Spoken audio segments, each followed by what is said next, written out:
we couldn't afford the special effects. That's not in the budget. We had to have you do We them. make them ourselves, baby.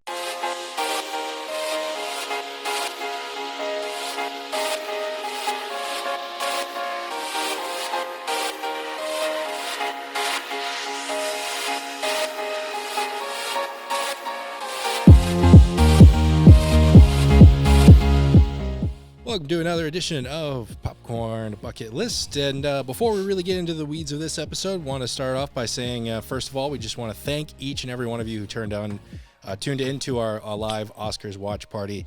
We felt like it was a huge success on our end. I think so, yeah. We were happy with it. We were. Hopefully everyone watching was happy with it, found a little entertainment, found it kind of interesting. I usually don't like to jinx myself and plan this far ahead, but I'm going to go ahead and say we're probably going to do it again next year. I sure hope so. It was fun. Yeah, so definitely keep an eye out for that in about 360-ish days, Yep. give or And take. props to you for putting it together. You did a great job. Thank you. And thank you to you and Carter and Mitch, who's not here, for being able to run around and sort of work. I mean, really, we talked about this. The only thing that really went wrong was the TV connection. At the Hulu beginning, thing. Which wasn't even our fault. It had nothing to do with us. And you guys stepped up to the plate, because I was panicking, sweating bullets back I saw. because we just got started, and I'm like, all right, we're in it now. We're running. We're doing an interview, and Carter, it was Carter who first told me, it was like, hey, you might want to change the channel. And that's when the first moment I noticed we were watching 2020. Yeah. And it was like something about a wildfire. And I was like, oh, that's not the Oscars. That's not the it. Oscars. So, That's not the pictures. I kept thinking there was something wrong with me. I was like, I can't find it. It's not showing up. It's not working. What are we doing? Because if it didn't work and we couldn't figure out another way, the whole live stream thing kaput. Yeah. From then on. So, that was really the only first hiccup we had, and the show went pretty smooth after that. So thank you for everyone who watched it. I forgot to take down here. I gotta take that down. I gotta put something up to represent my win. Yeah. So it motivates you for next year. I was close. It was truly close. Computer error, I think. If you want to call it that, I guess. I don't know. It was a tight race for sure at the end there, but I think that'll just motivate us for next year. Yeah, really. So already looking forward to it. It's gonna be fun. Already looking forward to it. But with that, let's talk about our opening spotlight here today. Premiering this weekend, Mickey 17, the latest Bong Joon-ho movie. So today we thought we would just do kind of a real, I wouldn't call it a deep dive, just kind of a little bit of a career retrospective in this director. Because he's been directing and making movies for a little while now here, and he's really sort of garnered a lot of credibility and a lot of critical acclaim here. And he's made money. He's made a lot of money for some studios, too. Yep. We'll talk a little bit about that. So we're just going to kind of talk about the guy and his career just a little bit. But Bong Joon-ho. Yes. Born in South Korea. He was the youngest of 4 siblings. Kind of a full house there. But he kind of was exposed to sort of his creative side early on. His father was a graphic designer and an art teacher. So I feel like it's always kind of 50-50 when you see some of these directors' biographies. Like, it's either there just was none of that in the house or no access to it, or you were kind of exposed to it very early on. It's either like you're all in or you had nothing. Yeah, you had to find it later on in life. If you were in the middle ground, doesn't work out. Yeah. I don't even know how you could be in the middle ground, really, but So that was a huge part of his early life. Eventually, he really started kind of loving film, specifically during secondary school. But it wasn't until 1993 when he enrolled in the Korean Academy of Film Arts, and that's kind of where our journey starts right there in 1993. And I'm gonna. Just for context here, he's worked on a lot of projects. We're going to focus mainly on the feature films he directed. Perfect.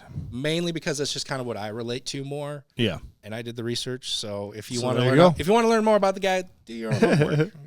Do your own thing. But we're going to focus on specifically the feature films he's worked on. So really, it starts in the year 2000. 7 years after enrolling in the Korean Academy of Film Arts, he debuts his first feature film. And again, I'm not going to even try the Korean pronunciations. I'm just going to go with the English pronunciations here. Barking Dogs Never Bite.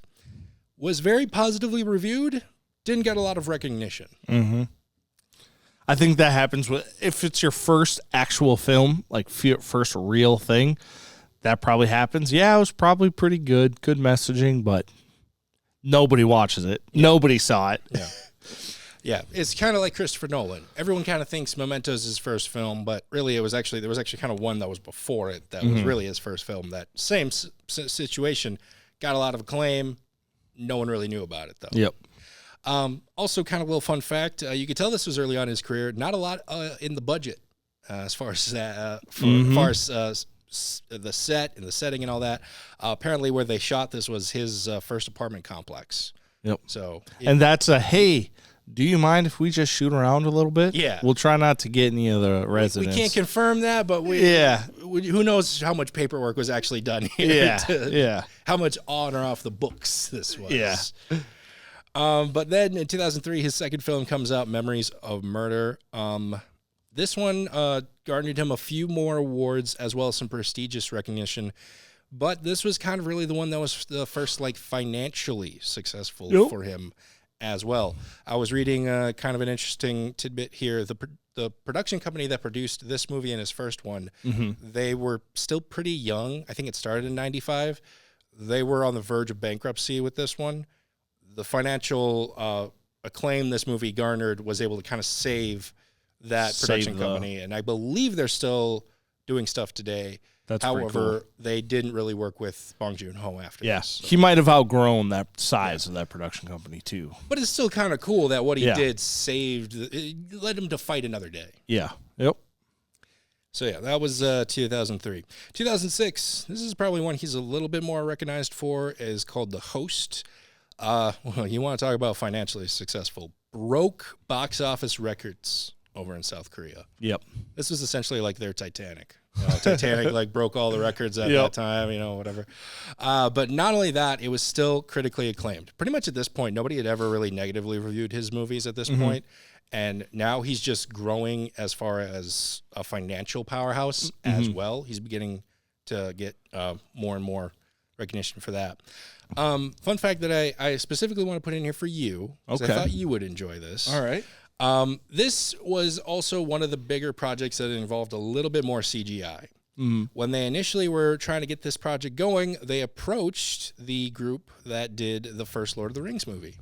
Oh, that's cool. I don't know if that's you really remember. Sweet. Unfortunately, however, due to scheduling, it did not work out. Yeah, was because you said it was 2000? 2006 when this movie came out. So they were probably getting ready to roll out amping up for the Hobbit movies, maybe.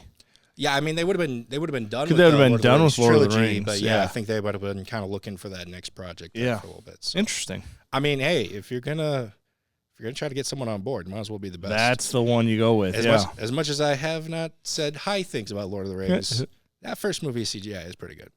All 3 movies CGI is fantastic. That's what you meant to say. There's a few shots in that second one. There's a few shots in that second one that remember, even you 2002. 2002. But even by 2002 standards. 2002. I was trying to do a nice thing. Thank you. I appreciate it. However, this movie is also kind of important because, as we'll kind of get on to later on with some of these movies, they have sort of a social justice or some sort of political subplot intertwined in them. This was kind of the first one that started showing those colors. It kind of talked a lot about poverty a little bit. There's a lot of poor families that are affected by this in this movie. And I think he was even actually kind of technically blacklisted a little bit. If I remember correctly, I think he was. Because they weren't too happy with leftist propaganda. Yeah, and it was from especially some of like the film festivals were like, we're just gonna stay away from this. Yeah. Kind of a thing. But it's something that started showing its, like I said, its true colors here, and it didn't slow down. It didn't deter him. No, later on, as we'll find out here. 2009, his next movie comes out. I don't know if it's on purpose or if it's just a pattern. It's like every 3 years he comes out with a movie.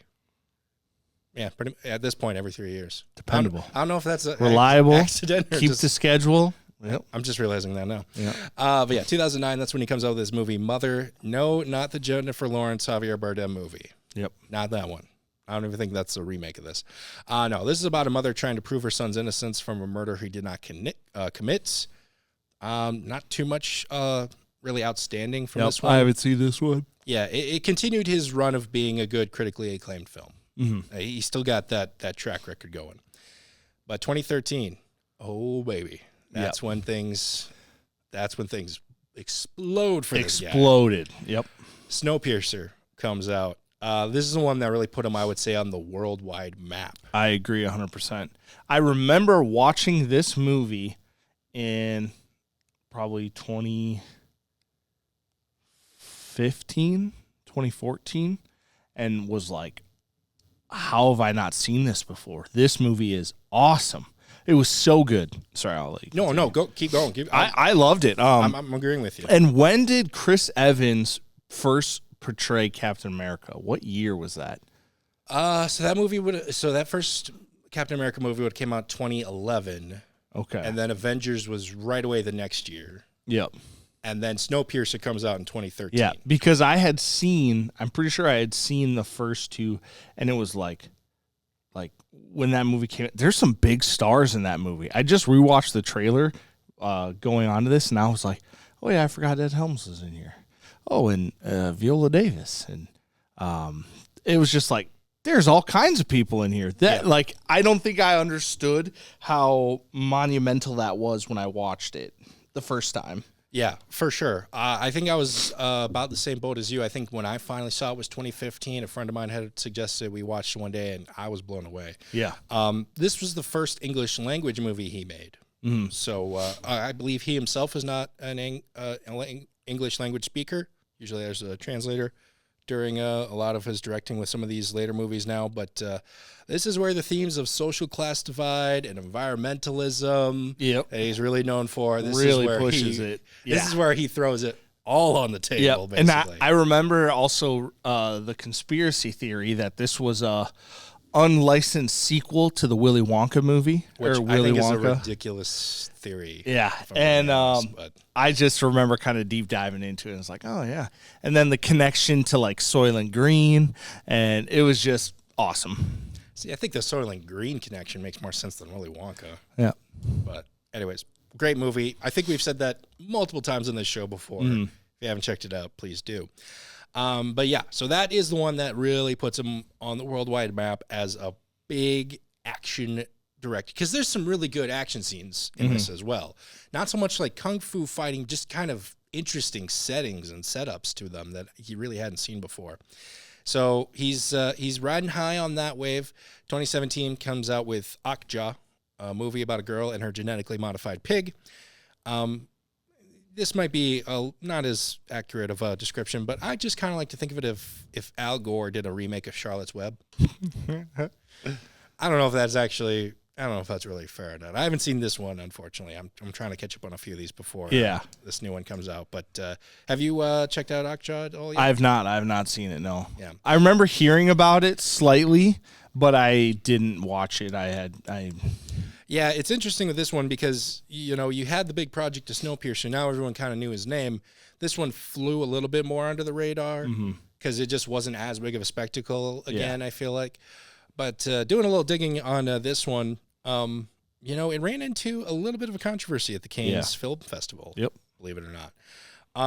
First of all, people didn't like that it was produced by Netflix. Remember, this is 2017. This is early in the streaming wars. So the conversation we've had about streaming now weren't really happening yet. Especially. So the fact that I think I read a story that people kind of booed when they saw it produced by Netflix kind of in the beginning there and everything. That's funny. So, I get it when you read the room. I get it at the time. And especially the early, could you imagine, I remember the first time looking back and seeing the Apple logo appear before I watched, I don't remember what it was, but it was it was the first time I saw that appear, and I'm like, what? When did... the game has changed. Yeah, when did that get in here? Yeah. But yeah, so that was kind of an interesting moment there for them at that film festival. The other little controversy they ran into is apparently the first 7 minutes were played in the wrong aspect ratio. But that was more on the projector's side or whatever. Yeah. So they had to like kind of apologize over that one. But anyways, I just thought that was kind of interesting. But yeah, I guess we never really think of Okja as the one that kicked off Netflix's film run. But in a way, it kind of did. Kind of did. But 2019, I think this is the one he's most known for. Yep. Parasite.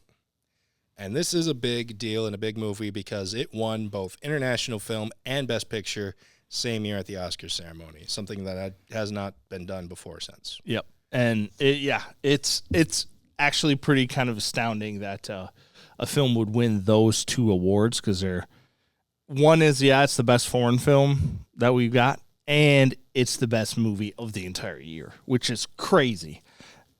All the time we see them get nominated for both. Mm-hmm. This past year we saw I'm Still Here was nominated for International Film and Best Picture. Mm-hmm. And a lot of people knew it was going to get International Feature. Wasn't a lot of talk for it getting Best Picture. So them getting nominated in both categories, that happens almost every year. Yep. It's almost like you kind of get a free pass of winning International Film if you're nominated for Best Picture. Yeah. You kind of automatically get that award there. Yeah. Yep. But winning both, like you said, it's like, I don't know if this is technically accurate. It's like winning the Super Bowl and the World Series in the same year. You can win one, but you should not be allowed to win both. You should not, yeah. But if you put in the work, you can figure it out. You can figure it out, yeah. So that was a big one. Again, talking about the social divide and classes, major theme. Yeah, that movie was phenomenal. I've seen that probably like 4 times now. Such a great film. Yeah. Absolutely wonderful. And then there's actually a little bit of a gap between his movies here because that'll take us to the new movie this week, 2025's Mickey 17. I was kind of curious, what was the gap? Turns out during like the years 2020 to 2024, he was a part of working on a Snowpiercer TV show. Oh, okay. Which was on TNT there for a little bit. And I think they have a couple of seasons out or a second season at least 4 or something. Yeah. So, but yeah, that takes us to Mickey 17. Exactly 25 years after his first feature film, we now find ourselves here. Yeah. So, and I'm pumped. I can't wait. Yeah. Let's okay. We can't really dive into it, but let's move on then to the weekly preview where we're going to talk about that here in just a little bit. Real quickly, though, there is another movie coming out here Thursday, March 6th to Prime Video. Picture this. A small business owner is trying to live her life, but all of her friends and family seem to think she needs a man in her life. Will she stay single forever, or will she find out that being independent doesn't mean being alone? Spoiler alert, she's probably going to end up with someone. Probably. If I bet money, it's going to be kind of comedic. It's probably going to be a little romantic, and I bet they end up together at the end of the movie. Some may you call it okay. So you think it's going to be romantic? You think it's going to be a little comedic? So, there should be a word for that to kind of sum it up. I think that you could just kind of label it a com-roman. Com-roman? Yeah, a comedic romantic movie, or maybe rom-com. Maybe that goes. Oh, rom-com. That's yeah. Let's go with that one. Yeah, let's go with that one. Yeah. All right, dump it over. Yeah, you know what? Hey, we've said this before. These just aren't our types of movies, but there is an audience for this. And trying to put on those lenses, I do think the performances look pretty good at least. Yeah, from the trailer, the performances looked good, and I think the location looked kind of cool too, because there's a couple of scenes where it looks like there's a bunch of beautiful fireworks going off, and it looks really visually pleasing. Yeah, I think it focuses on a family from India. It was shot in the UK. I don't know if it's set in the UK, but it is like a big Indian wedding. So you do kind of have a Bollywood vibe to this, which those movies are very fantastical and very visually pleasing. Very over the top, especially the action. Yeah. Some of those action, I maybe not have seen the entire movie, but the action sequences from some movies, just phenomenal. Like RRR. Mm-hmm. That was up for a couple of awards a couple of years ago. Yep. But we've already kind of teased it a little bit here. Mickey 17, that's the movie coming out Friday, March 7th. So, well, let's talk about it. Starring Robert Pattinson in between Batman movies, he joins a space expedition to colonize another planet by becoming an expendable, which means he dies over and over again. And over. And over. And over. We're going to assume at least 17 times. Yep. I'm going to assume that's what the 17 on the poster means. I think it's got to be more than that because they've shown like 5 or 6 in the trailers. I know, but why call it 17? I don't know. I feel like it's got to be he's died 17 times. I don't know. but I feel like it's going to be more too. I don't know. This looks. It has a very interesting scientific fictional premise. It's very kooky humor. Yep. And there's some moments where it looks like there's some interesting action as well. Yeah, and it's got Toni Collette in it. I love her. She's awesome. So I'm excited for this. I think it's going to be fantastic. Yeah, Toni Collette, Mark Ruffalo, Stephen Yen is in this as well. Yep. Really great cast. It's checking all my boxes. Mm-hmm. There's a reason why this was in my top 10 most anticipated. Yeah. And I love like the trailer or the poster, as you can see we have behind us, but there's a couple other alternate posters that they have out there, and just like the vibe from the trailer it reminds me of almost like a Pulp Fiction-y, like grindhousey, smaller budget, art housey kind of movie I'm pumped. It's gonna be sweet. Yeah, super, super looking forward to this one. Real question, though. When Elon starts bringing people to Mars, do you think he'll hire Expendables as well? Oh, yeah, 100%. Yeah. If I'd have he probably wouldn't even hire him. He'd probably just force him. He would say, hey, does anybody want to go to Mars? Yeah. For free. There you go. That's the fine print right there. Yeah. I guess so. All right. We usually don't get into politics on the show, but had to throw that in there. Also coming out here this weekend, Night of the Zoopocalypse. This one's also coming to theaters. Zoo animals, but with zombies. The zombie movie trend, I feel like, has slowed down, but it's not stopped. Mm-hmm. A meteorite lands in a zoo and starts infecting the animals, turning them into the undead. A wolf named Gracie and a mountain lion, voiced by David Harbour, must stop the apocalypse from happening. I will say, to be fair, if wild, deadly animals did start becoming like brainless killing machine, zombie like brainless, like deadly animals, that is kind of terrifying. Yeah, and especially at a zoo where there's all like you got your snakes over here, you got your spiders over there, got your gorillas over there. There's the lions, and then from that, it just spreads, and it's like you're every little like species is just your toast. You're done. Like, could you imagine gorilla going mad? No. It's basically just Planet of the Apes, but it never ends. Yeah. Like, they at least ran off and did some destruction, but that's so they could hide. Yeah. Now it's like, nope, they just want brains. Yeah. Is that what they want? I don't know. I'm assuming. It is a kid's movie. It is a kid's movie, so it's interesting because the way I saw it kind of marketed was it's trying to be a kid-friendly horror movie. So it's trying to be scary, but the scariness is very colorful, very bright. Yeah. Compare that to The Walking Dead, where it's very much more toned down and there's lack of color almost. Yep. So I don't want to say that it's a kid's movie. All kids can go to it. It's a kid's movie, but not all kids are probably going to enjoy this one. Yep. You have to kind of know. You have to pick and choose. Yep. You kind of have to know your kid if they're going to be cool with this or not. But it could be kind of an interesting stepping stone into that genre as well. Mm-hmm. So I do respect them trying to get people into scary movies at a younger age. I do too. I like that. Yeah. Also coming out this weekend, In the Lost Lands. Well, now we know what George R.R. Martin has been working on instead of those final Game of Thrones books. Oh, yeah, 100%. And from the granted, I'm still going to see it, and I love Mila Jovovich and Batista, but should finish those books. Yeah. We know how they end. Just finish it. Yeah, I mean, I wish I could procrastinate as long as this guy has, and people still be fine with it. The dragons are coming. They're coming. Are they? Because I'm pretty sure they went the wrong way around the world. Yeah, yeah. Or something. Or they took a wrong turn because it's been a while. I'm not even the biggest fan of Game of I have not read a single book, and even I'm kind of like, when are you going to finish those books, man? Yeah. I just feel bad for all the book readers. Yeah, and I've listened to all the audiobooks. I love them. All right, yeah. So apparently he's not working on those books. He's been working on this movie. So he wrote this screenplay here, directed by Paul W.S. Anderson. You already mentioned some of the cast here for this one. Obviously, the cast looks pretty good. They're trying to traverse a post-apocalyptic world in search of a great power. Not really is mentioned about the great power, however. Yep, no, so who knows? Maybe they're looking for dragons. I was going to say maybe it's the final Game of Thrones book. Maybe. This will solve world peace. That's what we're waiting on. All the turmoil. We just need the final Game of Thrones book. Yep. Things were a lot simpler when those books were coming out. It's true. I'm just saying that. It's true. So I can't necessarily claim this comment. I saw this on the YouTube comment section when I watched the trailer. Someone described this movie of if Zack Snyder directed Mad Max. Oh, and that is a really, really good description. That is a really good description because you're right. It's got a different feel to it that I haven't really like seen before, but it's also very familiar, and that's a great way to put it.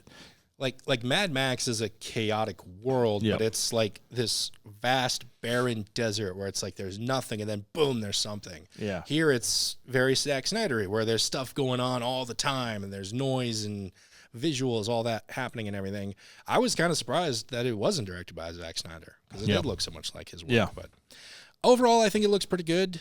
The story is very vague, but to give George E. Martin some credit here, he is very good at world building. He is. So I'm going to give the movie a benefit of the doubt and say they're just kind of holding it back, kind of hiding it behind the curtain a little bit there. So. I agree. And Mila Jovovich, she's great. Yeah. She can take a so-so project and make it a good one. Yeah. No problem. Last but certainly not least, however, is Queen of the Ring, based on a very interesting true story about the very first ever $1 million female athlete. If I were to ask you, where do you think the first $1 million female athlete came out of? Like, what sport? What would you guess? Well, I mean, I know you already know the answer. Yeah, I already know the answer. Chair, so I, to be honest, I would probably guess like figure skating, like during the hype of the Olympics in like the 80s or something. That's a good guess. Or maybe even earlier. I would have said like tennis. Or tennis, yeah. Kind of. That's a good answer. Or I guess I don't know when golf, if females were always are able to participate in golf, but that would be another one. No, turns out very first one came out of pro wrestling. That's right. There was essentially a woman's sort of trying to think a different version of pro wrestling that was women fighting, banned throughout most of the country.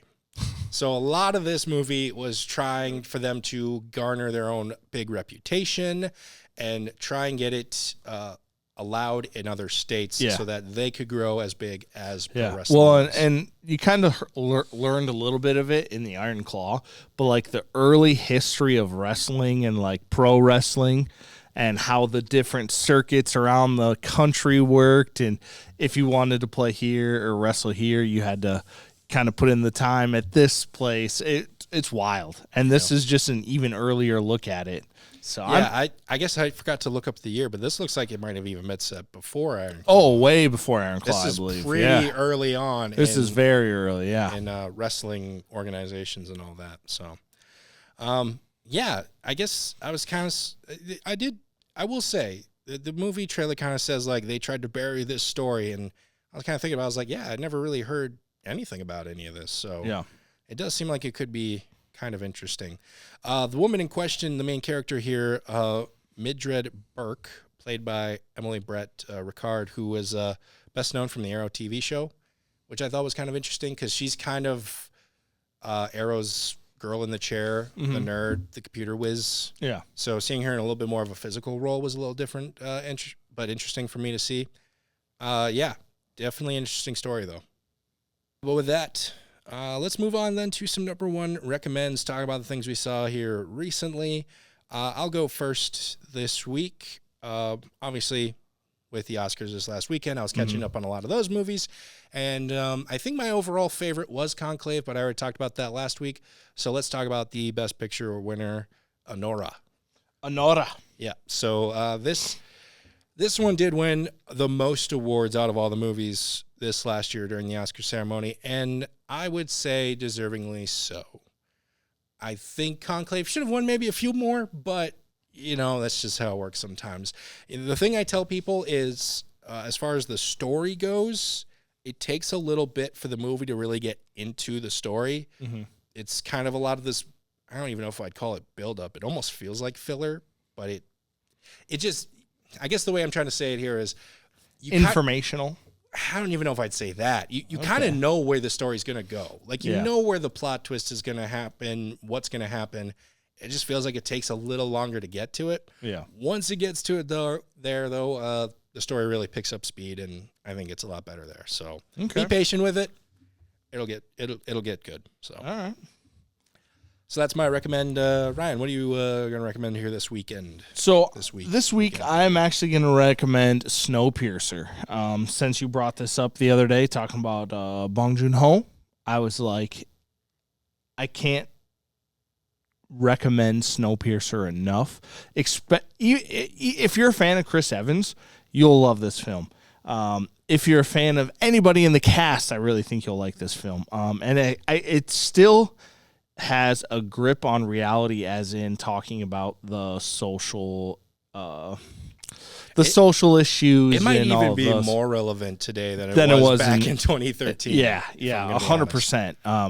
And the acting's great. I don't know about the CGI. Obviously, I haven't seen it for a long time. So that's what I'm going with my pick. Just another appreciation for him. So check it out.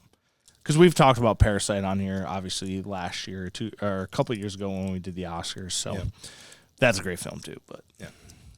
Well, that's going to do it for us here on this episode of Popcorn Bucket List. Make sure you follow us on our social media channels to get the latest in our movie reviews and other posts about other videos.